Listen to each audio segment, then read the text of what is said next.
right, Kirk, we're about to hit play on The Substance. I got to tell you, I know nothing about this movie other than Demi Moore is in it, so I don't even know what to expect, but I kind of like the fact that I have no idea what's about to happen in this movie. I always love that. I heard there's some body horror into it, or it had something to do with body horror, but I don't really know. So I'm kind of excited on it, so my expectations are a little bit high. So what would that score equal? What do you think it's going to be? Man, the way people are talking about this thing, I'm like a 6.5. Like, I'm thinking this is going to be a pretty solid movie. But, you know, that's coming off of what other people... I don't know what happens in the movie, but I know it's going to be interesting at least. Listen, in the line of movies we've seen, everything, I'm going with a 5. I'm giving it just a 5 right now. I'm just going to play it safe. You'll probably like it better than I do now. Most likely. I have no clue what this is going to be about, but let's find out how right or how wrong we are now on Movies at 7. Mike, I got one question for you. What time is it? It's 7 o'clock somewhere. Showtime.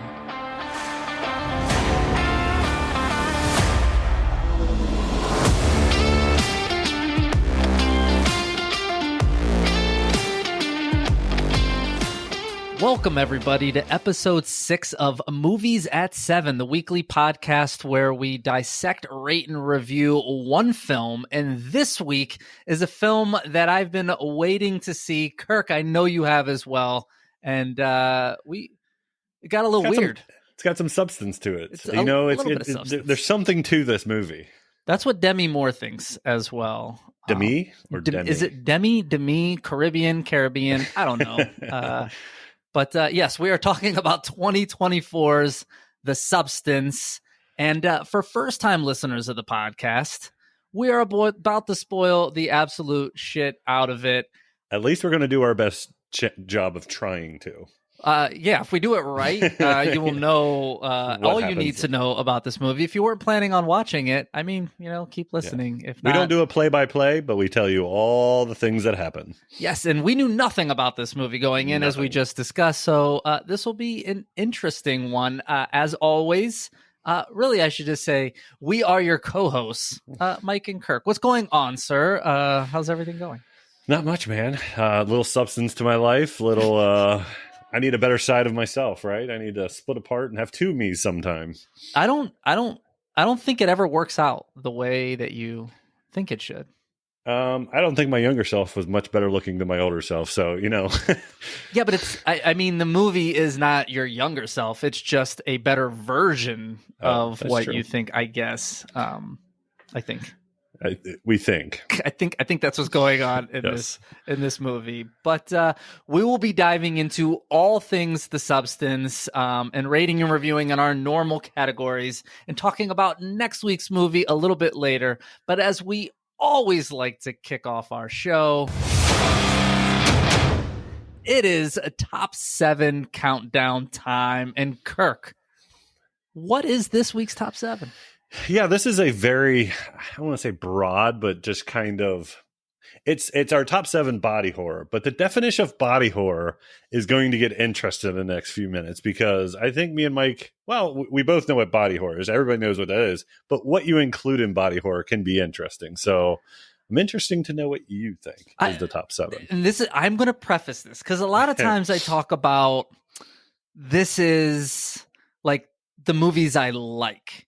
I will tell you a good portion of these movies that I have on this. I won't say this. I will say a couple of these movies I have on the list, I'm not even fans of the movie that much. Oh, see, I like they're body horror movies. It's not really my genre. So there's some fluctuation on how much I do like these movies, but I like all these movies. I can watch most of them. I would tell you there's a few on this list that I'm not a huge fan of the movie, but I appreciate the body horror parts of it. I will not tell you which movies are which for results.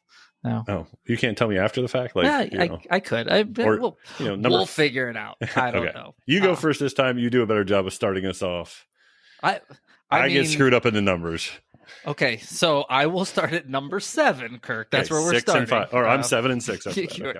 I almost went to 5. It's already off to a wonderful start. But it'll be better than last week. Coming in at number 7, is a movie from 1992 that we actually reviewed on the previous podcast. But it is there's two different names to this title, but however you want to do it, Dead Alive or Brain Damage. It's Peter Jackson. It is off the wall. It's a weird movie. It's I won't say it's like the greatest movie, but I appreciate it. But definitely body horror was all throughout this puppy. I think the substance stole from something from this movie too. So oh well, yeah. I think there. I think little there's homage to the a little bit of a scene. Yeah. All right. So my number 7, and I'm going down your path from 2016. Oh boy, ooh, newer movie. Yeah, didn't see that one coming. So it's a Lovecraftian movie, but a lot of Lovecraftian movies hit a lot of body horror, and it's 2016's. It's a Netflix movie. It's called The Void. I love The Void. There's a lot of body horror. This is a movie I love. It was on my top 50 horror movies. It's just a fun movie to watch, and it is dark. I also want to say we need anybody out there, if you can create this, a drinking game. Every time Kirk says it's a Lovecraftian movie, and you have to drink. You'll be drinking like once every other week. It's not that bad. I disagree. Galaxy of Terror probably comes up more often than Lovecraftian. Well, yeah. I guess either of those. There's probably a few things we can go off of. We're gonna be drunk before the end of the body horror segment. There you go. All right, so Kirk. The way math works is number 6. 6 is next for I'm on you. it. I'm on it. I've been saying it in my head. That's why I haven't been very descriptive of The Void. I'm like, number 6. All right, number 6 is, I do go back in time on this one. It's from 1987. We did review this movie. It is another Lovecraftian movie, drink. It is Prince of Darkness from 1987. I definitely think there's body horror in this. People dissolving and falling apart. I just think it's really fun and entertaining. Not a bad movie. When we reviewed it, it was my first time watching it. It's loosely body horror. I can see it. So I mean, people are falling apart and melting, and this is true. Yeah. All All right. So now it's your number 6. So coming in at number 6 for me is a movie that I really enjoy. It's from 2006. We're working our way back up, but it's a little indie classic called Splinter, which we reviewed on the review that one. Previous as well, where I don't know if they're turning into porcupines or whatever it is, fungi, but I like the transformation. I think it's super cool, and I actually do like this movie, so I think that I wish helps. I'd make a sequel to that one. I thought they would. It lends itself to a sequel, because I didn't think the first one was a great movie. It was kind of small, but I think it lend itself to a really good sequel. I think it needs to lend itself to a reimagining. That would work too. I think that's where it would win, because I think the original was like a sci-fi only. Well, I don't think you necessarily even need to reimagine it, because it was only like 4 people. Like, in a gas station. It's not like the world changed and you have to reimagine it. You can just it pops up in another town. It's fine. I mean, really, according to the movie, I don't think it went away. So yeah, touche. All right, so coming in at number 5. Or 5. Just wanted to be bilingual there for a second. That's it. No more. This is a tough one to watch. All of them as in usually the series. These are. All of them in the series are, but I'm going to 2000. I think it's 9 here, and it's the Human Centipede. This is an extremely tough watch. All of them are, but obviously for reasons we can all figure out here, but I still think it's kind of ingenious of how they did it and the publicity behind it. But when I think of body horror, I definitely think of a giant shit-eating centipede of people.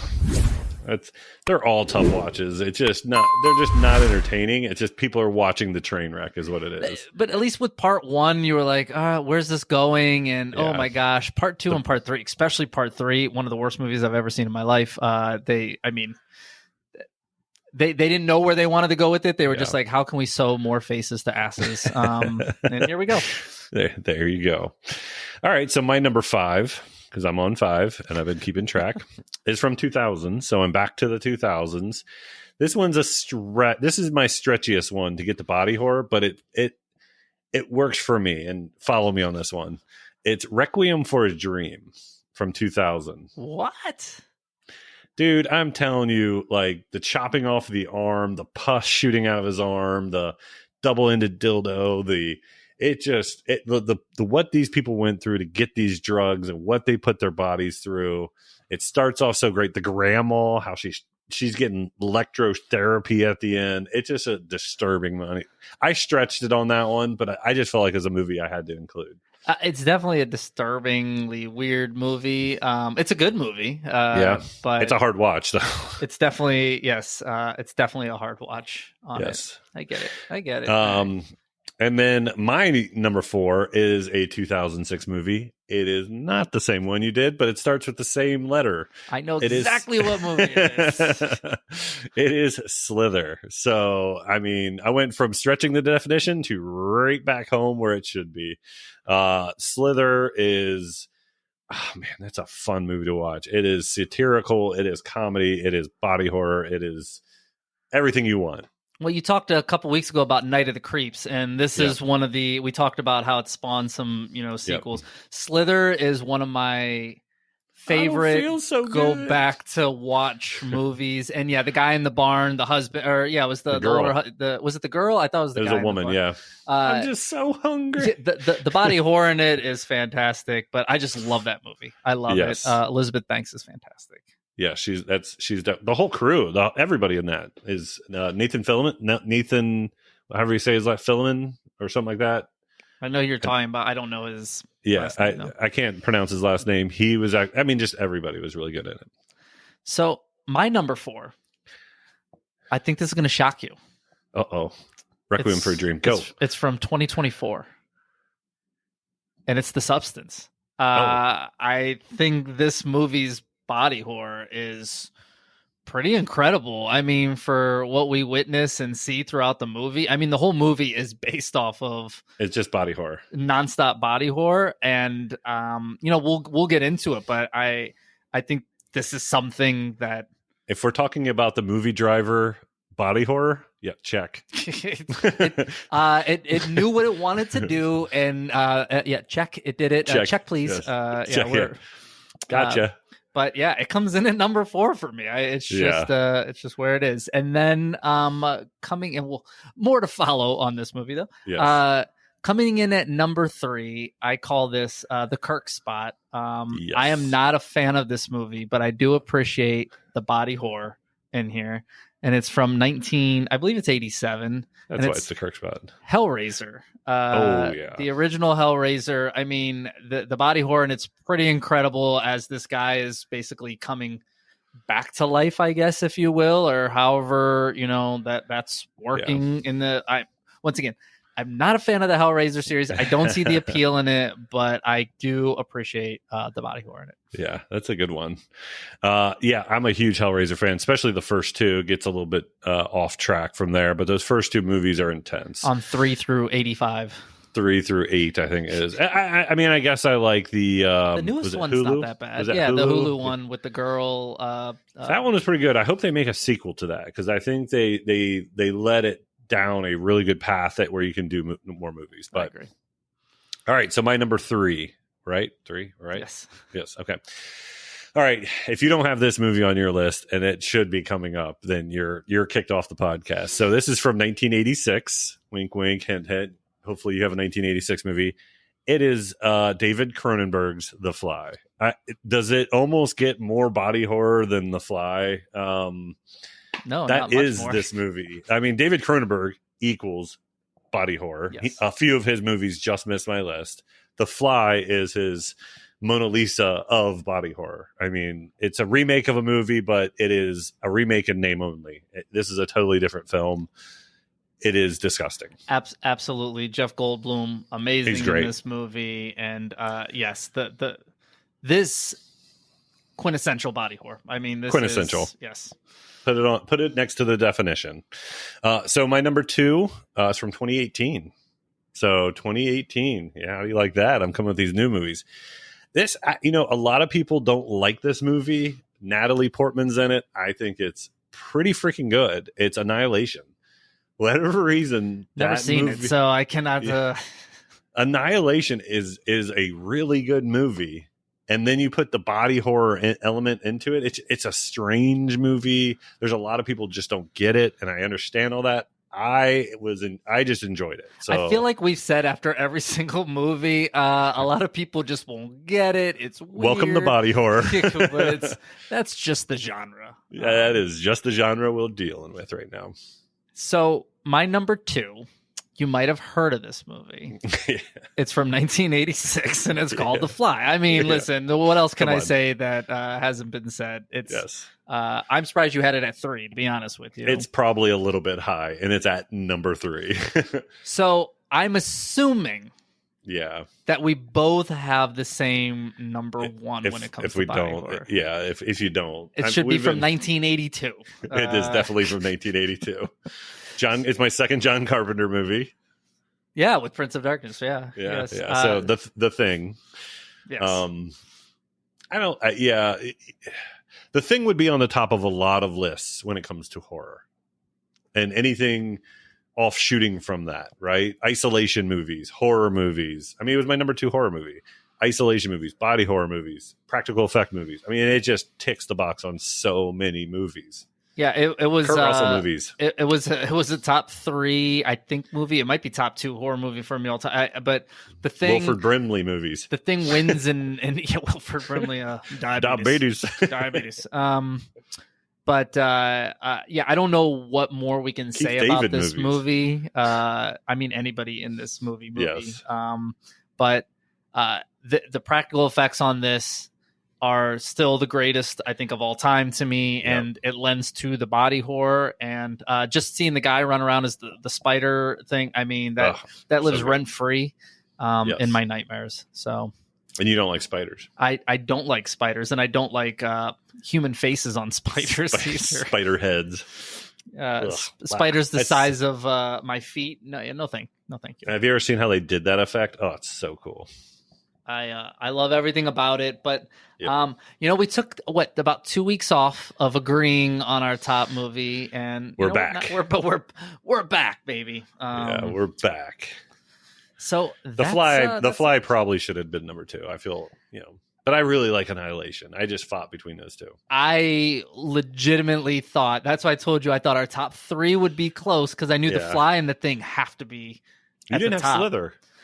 What's funny is Slither's written down on the side, and I was going back and forth between Slither and Splinter for that, but I think the body horror is actually, throughout the movie, is better in Splinter. Slither has specific scenes that it is better, but yes. Like Slither's a better movie, Splinter is better body horror. I had Society there. Like, I mean, it's one of the greatest body horror scenes, but I hate the movie's so terrible. But I haven't seen Society, but I know what it's all about. I just never seen it. The butt head thing. Yes, I'm like, I don't really want to watch that. You don't need to. It's okay. It's all right. Body horror is so it's almost art house. You know what I mean? Like, it's hard to look at these movies. I mean, The Thing's not art house, and The Fly's probably not. But a lot of these. I mean, The Thing has been studied more than almost any movie. The art house portion of The Thing is the isolation, the acting, how they move people around, how but that's not art. Like, art house is more like where people just do it for like the aesthetics and and it doesn't necessarily make sense. The Thing makes perfect sense. You know what is art house? The substance is art house. Yes. It's very art housey, and that's why it made the body horror top 7 list right there. That's right. But all right, so that does it for this week's top 7. As always, let us know your thoughts out there on just search Movies at 7 and find us somewhere and let us know. But I'm curious. I thought we would have more on the list together, but I guess we only had 2. Yeah, I tossed up Hellraiser a few times. That was the one that I kind of went back and forth on a few times, and I just went no on it. And then I squeaked in Requiem for a Dream. I had to put a curveball in there. Would have never made my list in 1,000 years, but I saw it on one of the top. I Googled a whole bunch of these lists. I saw it somewhere in one of the lists. I'm like, it's on this list. It should count. I'm with you. All right, well, let's dive Terrifier into 1, 2, 3. I'm surprised you didn't have Terrifier 1, 2, 3.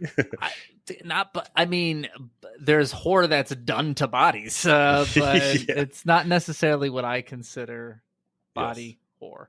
But all right, now let's talk about a movie that we do consider body horror. To this, and podcast. hit the main feature. Warning: the following footage may cause irrational excitement. Welcome back. And this week, as we've probably said the word substance about 35 times so far, that is this week's movie. And Kirk, if I remember last week, I think we were both around. Well, I think I said a 5 is what I thought for this. I think 5.5, 5. We're both right there. We both threw it pretty average. Right there in the middle. Actually, I thought you went. Maybe I'm wrong. I thought you went 6.5 on this for some reason. Oh, you know what? You might be right because all because I knew it was body horror and all the I was like, oh, body horror. Everybody's talking about it. There's a lot of hoopla around this, so I'm curious now to see exactly where we show up in that. But before we can dive into that, I do have a question for you. What's in the box? Well, it's in box 503, right? So if you watch the movie, you'll know what I'm talking about. The Substance is a 2024 satirical body horror film written, directed, co-edited, co-produced, but I'm going to pronounce this name horribly wrong, Coraline Fargret. I don't know. Sure. It follows a fading celebrity who's played by Demi Moore, who uses let's call it a black market drug that creates a much younger version of herself, and that is Margaret Qualley, but there's some side effects. This was an international co-production between France, United Kingdom, and United States. The film world premiere May 19th of 2024 at the 77th Cannes Film Festival. It was in the main competition. The writer-director won Best Screenplay at that competition. It was released theatrically in the United Kingdom and United States on Mubi on September 20th, 2024, and in France through Metropolitan Film Export. I don't know what that means. On November 6th, 2024. The film received positive reviews. I think I saw like 8s and 9s through the reviews. It grossed over $47 million. It did come to streaming for the most part, so that doesn't really tell the whole story. But the budget of this movie was $17.5 million. That's interesting facts. It's in there.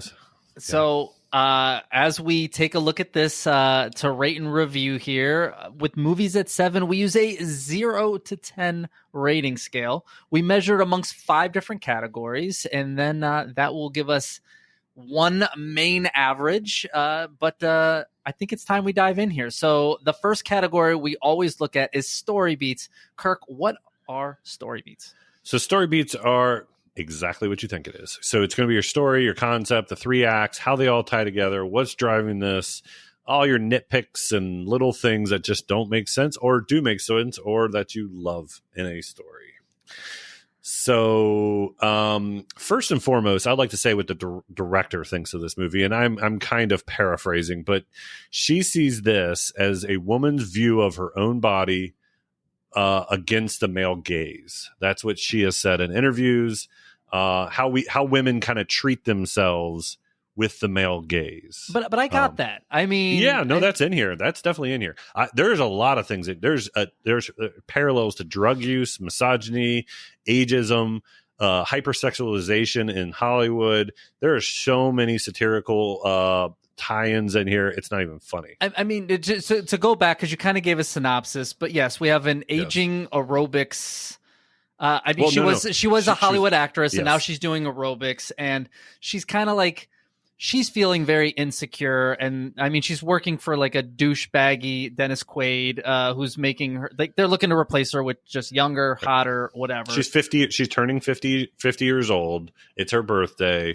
They're moving past. She has to go to the bathroom. The women's is closed down. She goes into the med. Dennis Quaid talks shit about her, talking about replacing it. Just, yes. And it leads to, she's at a doctor who, somebody basically tells her about. She gets into a car accident. That's right. The car accident, about this thing that, will, make a younger version of herself. And basically what it does is it literally opens up your body, splits you in half, and brings out a second half. But every 7 days, you have to be the other person.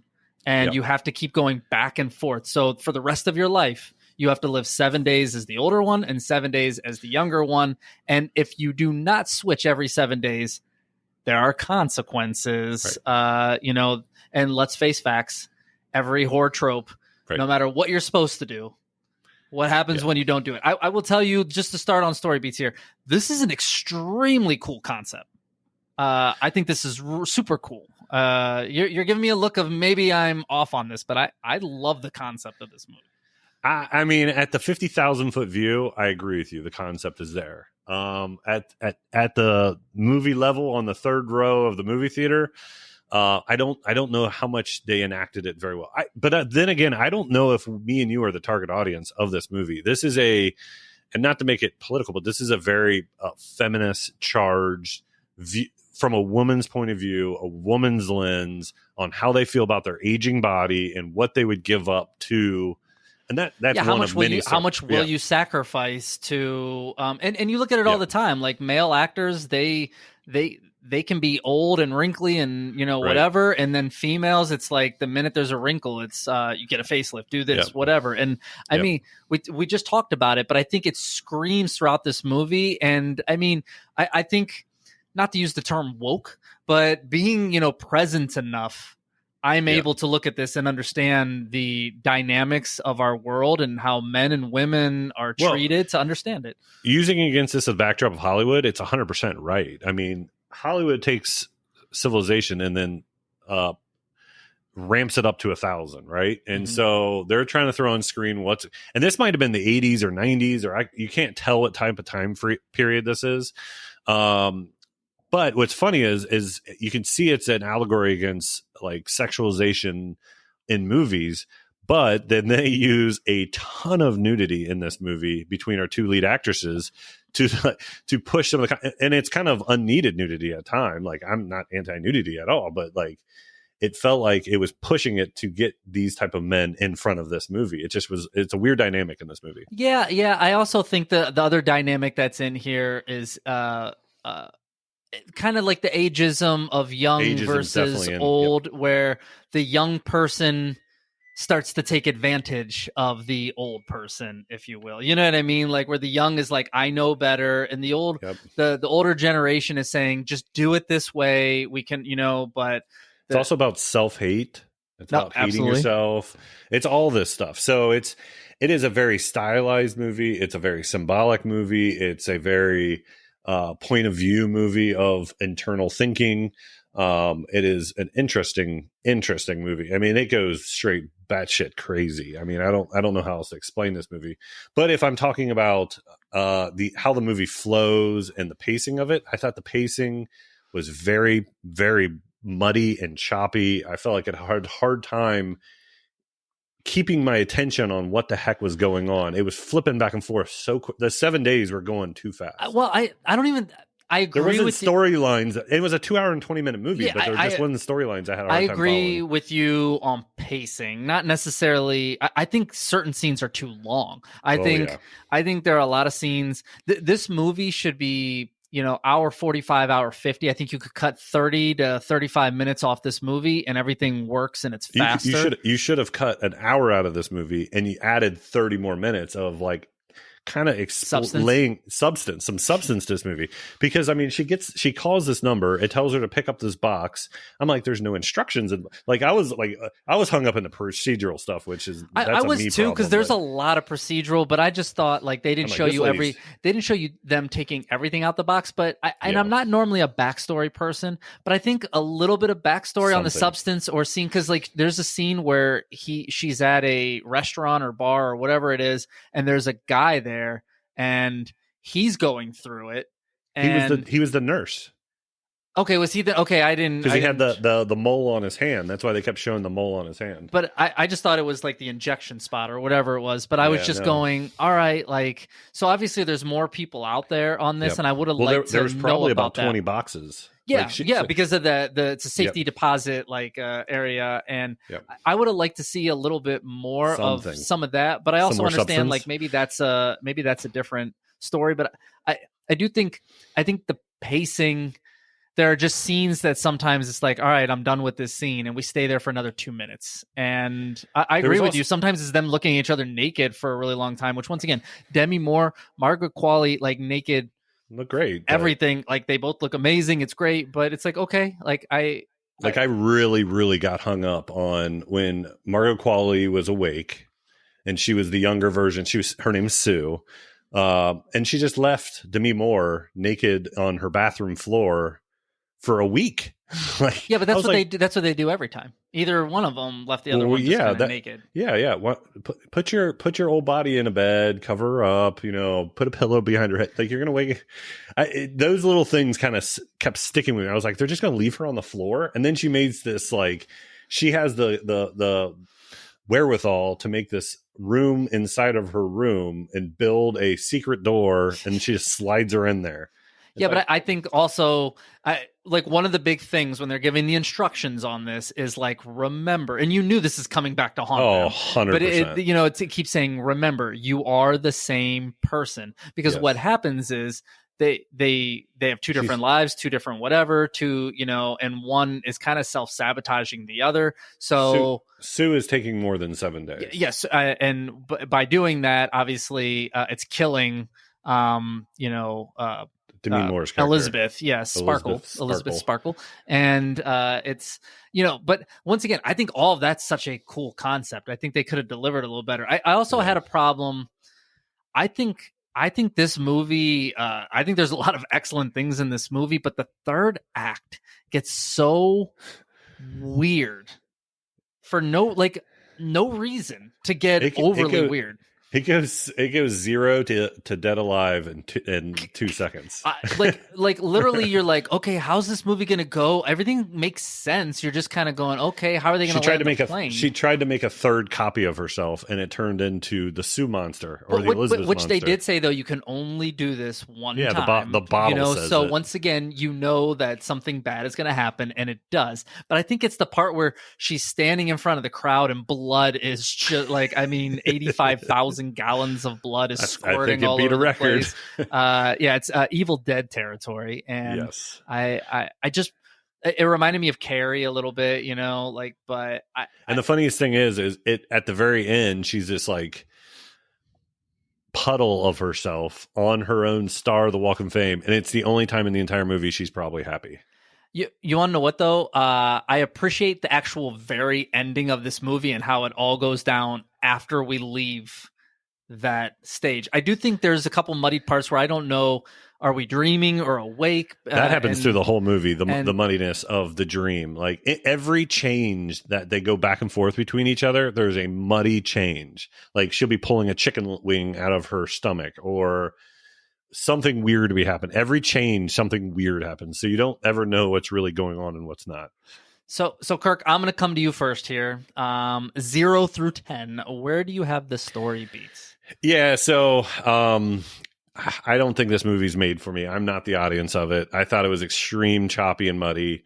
I get what she was going for. I think it's a little bit on the nose, and I'm doing a long explanation on why I'm ranking this so low. I wasn't a fan of the story. I don't think that's where this movie shines, and mostly because it doesn't speak to me. But I think it's going to be very divisive. I think people are going to love this part, but I gave it a 2 out of 10. Wow. All right. Well, we are going to start in different arenas here. I'm a 6. I thought this was definitely above average. Wow. The muddiness, the third act. I mean, there's enough reasons to drop it the 4 points that I did, but I think the concept alone is so cool. Yeah. I was glued to this movie through the beginning to end. Demi Moore and and it wasn't just because of those two being completely full frontally naked, for long periods of time.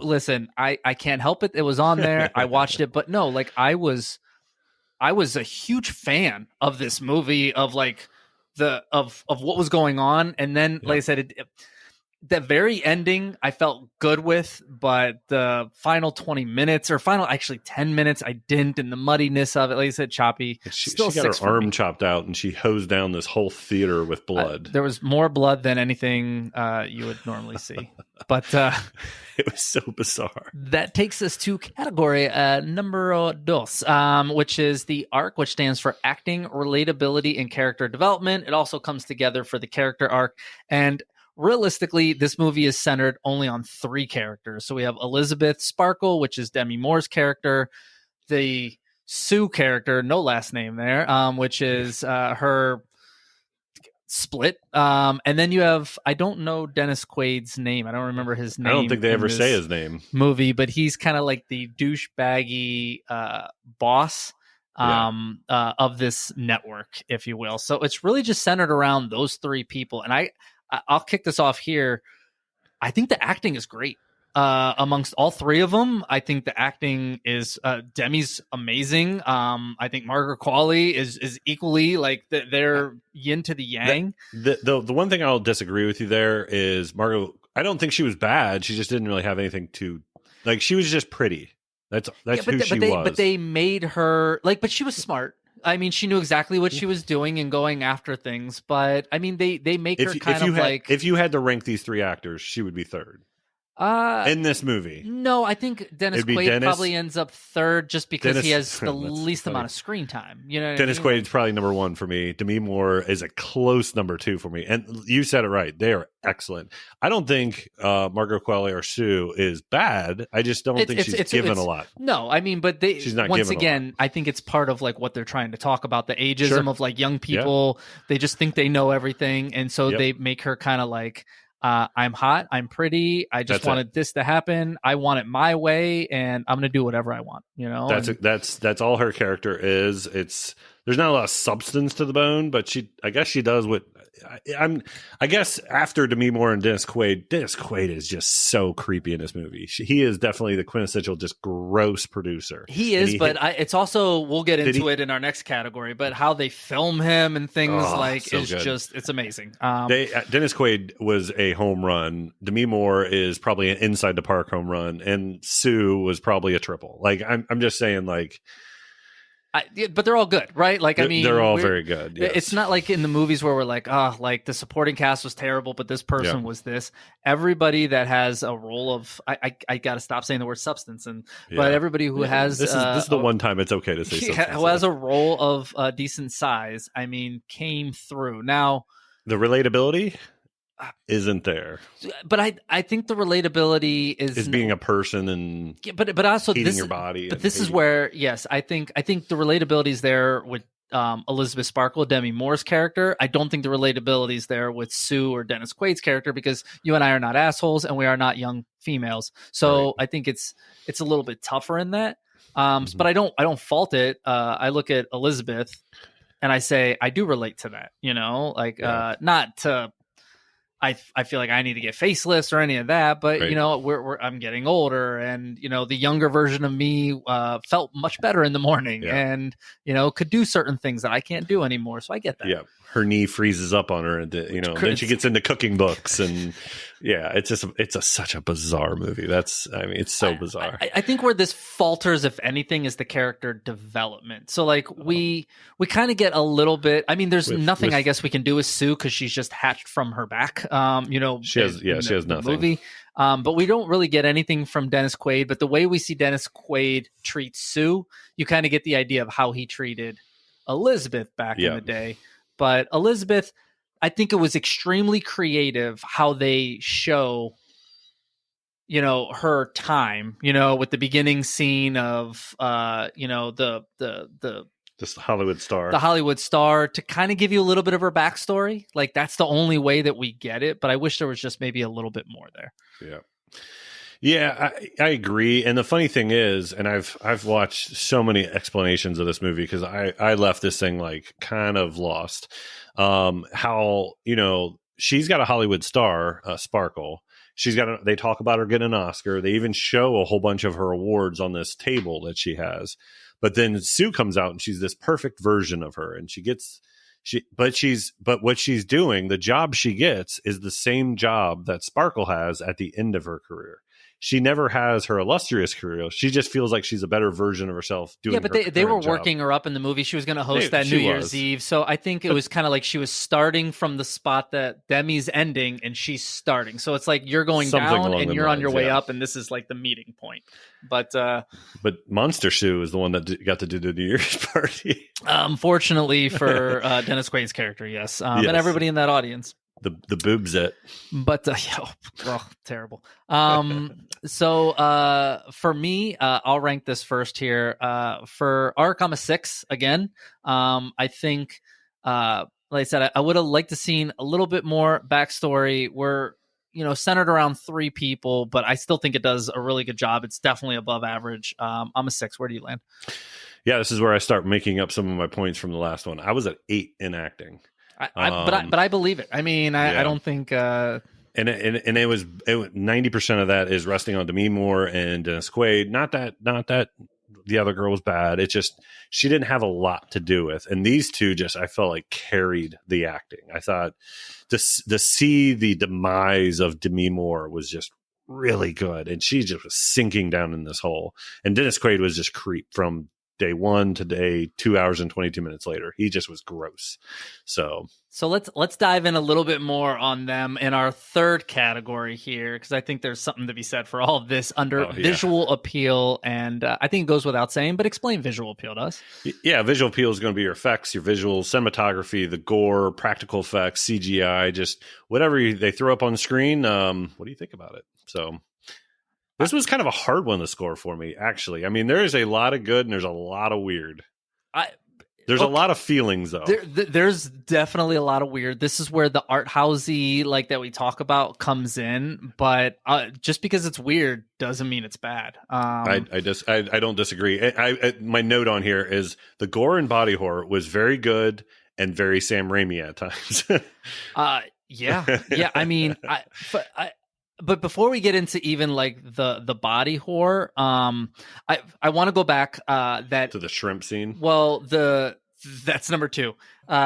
Just go back to that aging sequence at the beginning of how they tell Demi Moore's story with just looking at the star, and then how it gets older and more decrepit, and people are walking it over, and they're taking pictures with it, and then pretty soon they're just dropping food on it, and they're did you notice that when he dropped the food on it, ketchup went everywhere? Yes. And it's a match scene from beginning to the end. Yeah. And then the Dennis Quaid, just how they film him to make him creepier. They do this almost bubble lens close up of his face, and then they have him eating shrimp, and the noises and the everything. It's spectacular though. So it's exactly how your wife felt when she was pregnant and watching you eat. What?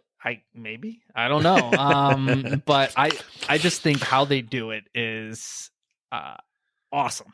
I wouldn't call it awesome. I would say it works. Because I think it's awesome. It was not awesome to watch. It makes you feel a certain way, and it's not a good way. But to his point, that scene delivers the message it's trying to deliver. You're supposed to think this guy is gross.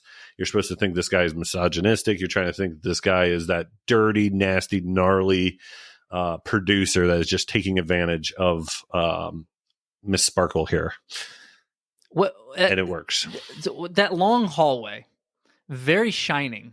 Very shining. It was a little different shape to the symbols, but I was like, something is going to happen with this hallway.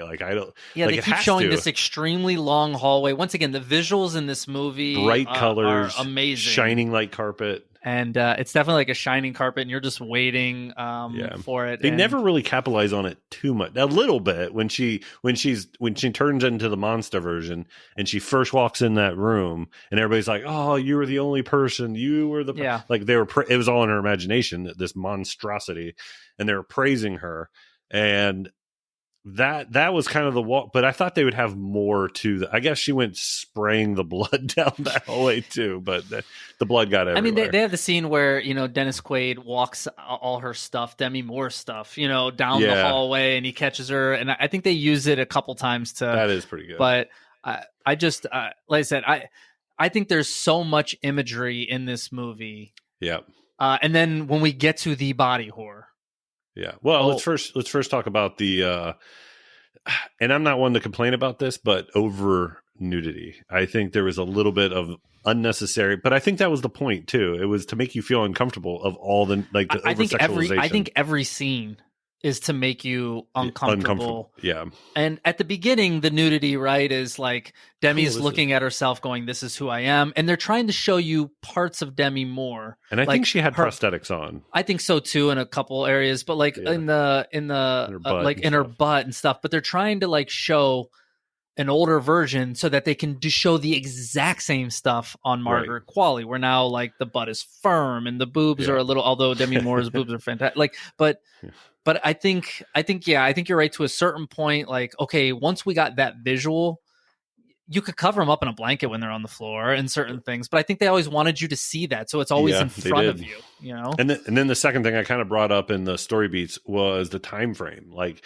so I went in and read up on this, and some people said it was in the 80s. Some people said it was in the 90s. It had definitely an 80s vibe to the Jazzercise show. And that's how she became big, because that's not.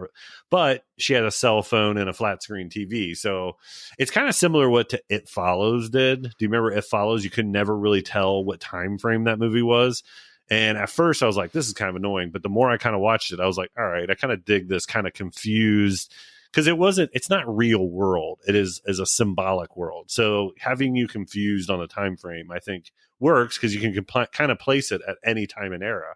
So I thought that was a really cool visualization they did before we get into the body horror. No, and I agree. Like, because a lot of times, especially with the aerobic stuff, it felt very 80s ish. But you have no idea. But once again, I don't think the story needs to tell me the time frame. But I think they are. I think they're telling you it's all time frames. Like, this is just, I guess this is the way Hollywood is. It's always been this way. It always will be this way. Because the show at the end where they had all those dancers come out, obviously they were topless for some reason, but that was kids like in the audience. And there were kids. Yeah, that was like a 50s or 40s New Year's Eve show. That wasn't like a, Dick whatever his last name's, Rockin' Eve, right? This was Dick Clark's. Yeah, I don't know why I couldn't think of that, but this was like a stylized like 50s where they had the dancers and the feathers in the back. It just felt like it was old. So this was like Hollywood of all time, is what I felt like they're trying to show you, and I thought they did a good job with that. Yeah. So as we kind of get into the body horror piece of it, so obviously there's so much. I mean, there's so much, but I think all of it is good. I honestly had a hard time finding any couple little CGI things that I thought were bad. Yeah, maybe the face at the end going towards the Hollywood, but even that looked good to me. Like, for the most part, the problem is you were so used to everything practical. Well, I think they used Demi Moore's face, but then they CGI'd around her face. Correct. Yeah. But like the boobsit, the boobsit that like pops and comes out and lands on the ground, the blood everywhere. But even just like when Sue comes out of Elizabeth's back, and then the back's kind of open and she's sewing it shut, and the Demi Moore, as her body starts to get more decrepit and she's like half old, and it looks amazing. I think it all looks amazing. It looks really, really good. The one thing I will kind of complain about on that is they showed her legs, and her legs were these grotesque, lumpy, just gnarly looking things, and they're misshapen. And then she'd throw these real tights on to cover them, and you could tell it was just Demi Moore's legs underneath. Like they stopped putting the prosthetics to give it that lumpy look, because suddenly she had perfect legs and she's running everywhere where she could barely walk when I don't know. It was, the continuity there was a little bit messed up. Yeah, I know exactly the scene that you're talking about. On the, because she dragging she couldn't like straighten her leg out. It was like snap, crackle, popping, and all this, and then all of a sudden she's like walking around just fine. But I think that is, there are some days where my body doesn't feel good as the next. What was your favorite body horror? What was your favorite gory scene? I've got one. My favorite gory scene? Yeah. You want me to go first? Yeah, go for it. When they're fighting, and Sue takes Miss Sparkle's face and smashes it into the mirror several times in her face. Yeah, you writing it down? No, I have it written down already. Yeah. I was like, oh, that is I even was like, oh, that's brutal. The face smash, but I even like when Sue's pulling out her teeth at the end. Oh, I mean, and it's just so creepy. That's more of a nails on a chalkboard feel. That was like, But I don't know. Like I had a hard time finding anything that looked bad in this movie. I really didn't. And you know, one thing that it helps with the visual was, and I talked about earlier, like the sound, but they also I like the sound. they did a lot of fuzzy sound in it, where like when they were coming to or whatever, and everything's muffled and you can't hear, and it really it makes you like what you're seeing on the screen and visualizing. It really brought it to life even more, because you're kind of like, what's going on? I can't hear. What are they saying? And if we're talking sound too, I really like the Substance soundtrack. Mm-hmm. And I don't mean like the movie. I think every time the symbol of the Substance or the envelope would come, or she'd be in the thing, it was boom, boom. Yep. Boom, boom. Simple. It was just simple. It was so good. And it was good. But Kirk, we've talked a lot about visual appeal. I now need you to actually give it a score. Yeah, I mean, this is body horror. This is pretty good gore. You can see where they put the money. I gave this a 7 out of 10. So, and I wrote down my score under yours. All right, so I gave it an 8. Like I said, I lost my point. I earned back.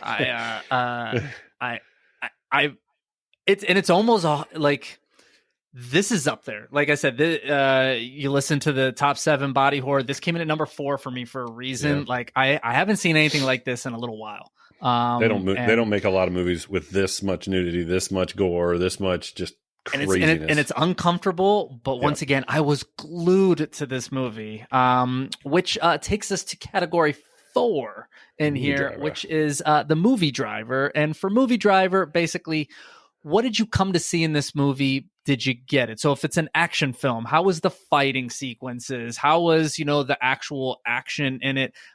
So Kirk, what are the movie drivers for this film? Yeah, so I said satirical body horror, and I left it that simple. I know I read someplace drama, but I didn't. When I scored it, I did not put drama. So we've already talked about this. Yep. The body horror is check. I mean, knocked it out. So talk to me about satirical, though. What are you thinking? I mean, there's so much satire. There's so many plugins, and you can translate this movie 1,000 different ways. I just think they check almost every box when it comes to those 3 things: satirical body horror. I mean, can you tell me anything they missed when it came to? They hit it right. So I think it comes down if you liked what you saw or you didn't like what you saw. If the satirical message was for you or it wasn't for you. Yeah, I feel like, body horror is a tough concept, right? Like, you can tell by our top 7, it was kind of hard to define. It's tough, and like I said, half those movies I'm not a fan of, but the body horror is good. Now, this one a little different, but I mean, it knocked it out the ballpark. One of the best body horror films I've ever seen. Satirical, obviously, that's kind of what the plot of this movie. That's the whole point of this movie. I mean, now there are certain times where it delivered better than others throughout, but I understood. Now, I did have kind of drama built in on this, and the drama's there. You know what I mean? It's a drama movie. It's I mean, I read somewhere dark comedy on it too, and I get that, but I put that in with satirical. Like I think that's all part there. But yeah, I don't know. I think it hit across on all the cylinders here. Yeah, it did pretty well. The only thing. So if we're getting into the scoring, the only thing I think that's kind of moving me down is I don't necessarily think the satirical or the message was meant for me. But I think it definitely hit that message. Yeah, but I don't think you can. And this is my personal opinion. I'm not telling you what to do, but like, okay. but for the message, just because it wasn't for you, did it deliver on it? You know what I mean? Did it hit it? If it hit it hit it. Like just you'll find out here in a second what I scored. I get it. But I think I want you to score first. I think I go first in this category. I'm an 8 again. I think this pretty much delivered across the board. It could have done a little bit more with the satirical and kind of the story. Body horror, if it was just body horror, it's an 11 out of 10. I mean, it's crazy, but if this was just a body horror movie, I take a couple points off, but realistically, I mean, it drove what I was expecting it to. Where are you? Yeah, so ditto. So I'm 8, same place. I mean, if I would have put drama in part of that mix, it probably would have gone down a little bit more. But since I just kept it satirical body horror, I mean, the message wasn't for me, so I took a couple points off. But it hits all of them. There's a message to it, so. All right, so that takes us into the final category of the evening or morning or day, whatever time you're listening to this, but it is our lasting impression. Pretty self-explanatory, but Kirk, why don't you explain it? Yeah, so lasting impression is going to be two major things. Like first, it's either when you hit stop or turn off the TV, or when you walk out of the movie theater, how's this movie kind of make you feel? How's it sitting with you? And two, the rewatchability. Do you want to go back and revisit this world, check this out, want a sequel, all that type of stuff? So, lasting impression, where were you? So lasting impression, I mean, this movie really wasn't for me. I was kind of like, what the hell did I just watch type thing. It was a crazy freaking movie. I don't know if I'd rewatch it again. I don't really know if I have an inch. And body horror doesn't lend to a lot of rewatchability, period, end of sentence. There's very few that do. I mean, The Thing is, and a couple others, but body horror is a tough one to really want to rewatch. And this is also a type of movie, once you kind of seen it through, it's like you kind of know what happens. It's the surprise of what's next. So that kind of hurts it as well. So there's the lasting impression isn't like The Movie Driver. The Movie Driver, it hits everything. It just, those Movie Driver things kind of, lend to the movie, the lasting impression. Yeah. At the end of this movie, I was kind of like, wow. Like WTF. But I couldn't even say if it was a good wow or a bad wow yet. I was just like, I've just been through something. Yeah. I really need to dissect it. I think for rewatchability for me, this is a movie I will rewatch again. But I do agree with you. I think I won't be glued to it like I was this time, because, knowing everything, I'm one of those people that like, what did I miss? Maybe there's something else that was in there. And I don't pretty on the nose. I think it's pretty spot on with what it is, but I definitely think there's something to it. But I don't know. I was kind of blown away at this movie. It's gotten a lot of awards. It's got a lot of hype. I mean, everything you read is like, if you see one horror movie this year, and it's not from their team, it's from Reddit's, and it's from, wherever, like, people are talking about this film. Yeah, I mean, if you kind of think also too, would you suggest this movie? Not to everybody. You know what I mean? No, you and your brother, I would suggest this movie too. This is a hard movie to suggest to people. Yes. So your wife watched it with you.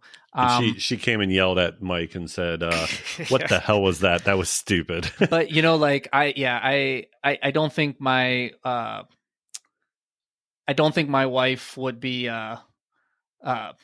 excited to watch this. No. Even though it's probably, like you said, it might be catered a little bit more like feministic, women. And the other main movie from this director is a movie called Revenge, which is actually I'm a fan of it. It was on Shudder. I think it's still there, but basically a woman gets revenge on people that, is that what's her name?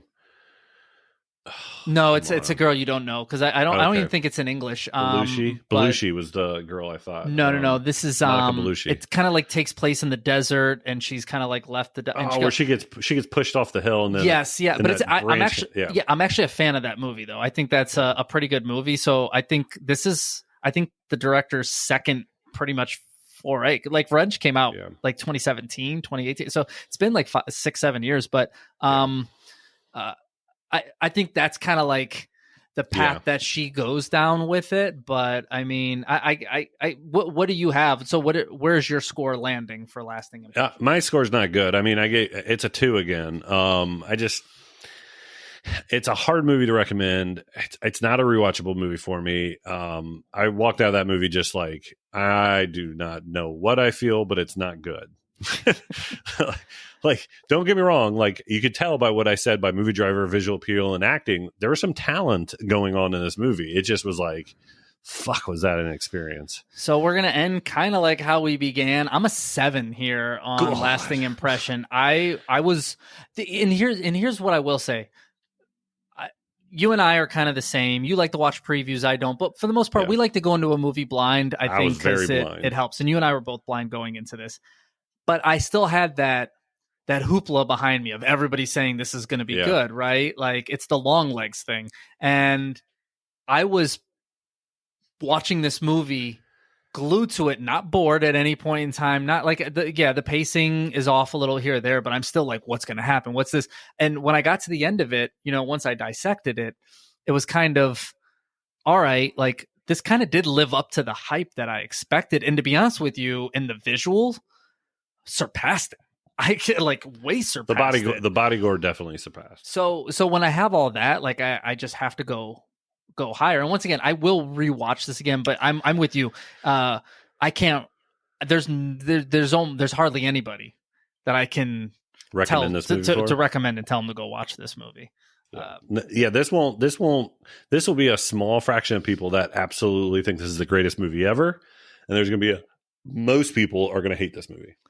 So looking at final scores here, so you ended up at a 27 out of 50, which equals a 5.4, so slightly above average, but right where you thought you were going to. Well, actually, I think you're about a point lower than when you thought you were going to be. Point. I ended up at a 35 out of 50 for a 7.0. That's a huge score from Mr. Michael here. I got to tell you, I'm a fan of this movie. I could tell by your ranking.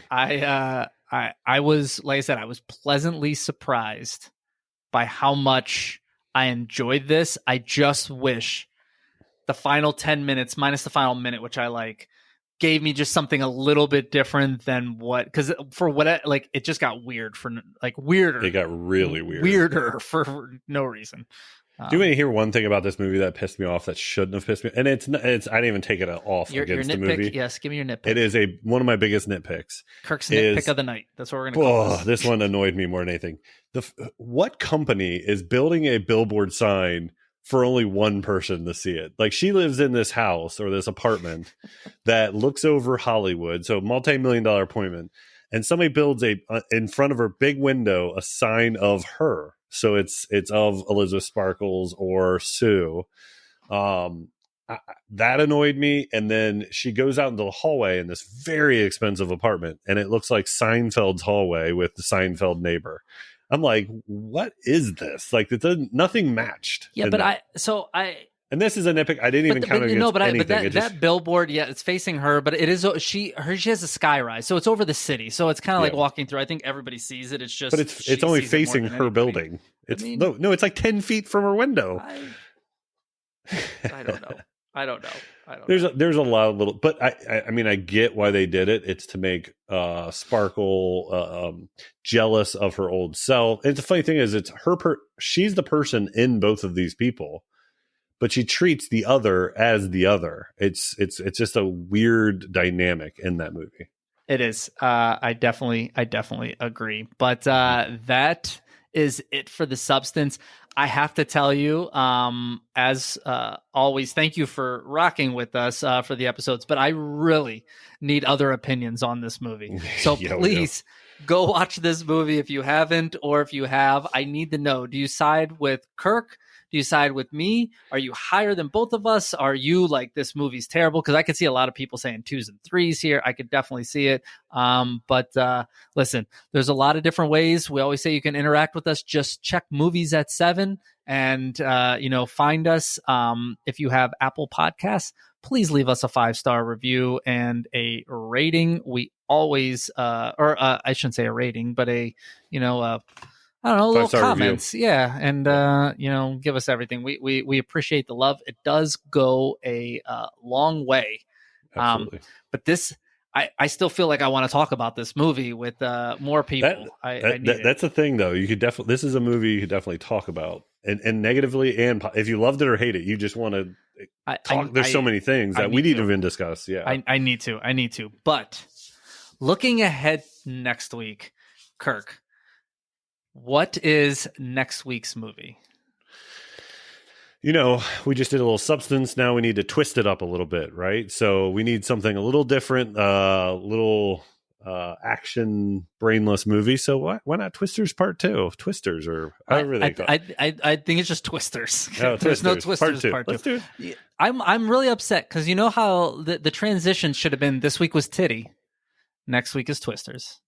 So that was what I was waiting for. But no, it's all good. Yes, we're a little bit of tornado action for next week. So there you go. well, that'll be next week's show. And until next time, see you at the movies.